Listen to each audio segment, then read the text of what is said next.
The City of Fort Worth's Neighborhood Services, along with the Fort Worth Housing Solutions, led the efforts to host an interactive workshop that invited community leaders from academia, government and business to explore establishing an African American museum or cultural center in the city of Fort Worth.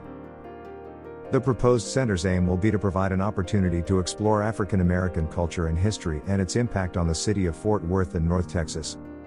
Visitors to the proposed center will be able to discover how African American society, leadership and culture shaped and influenced the development of the region.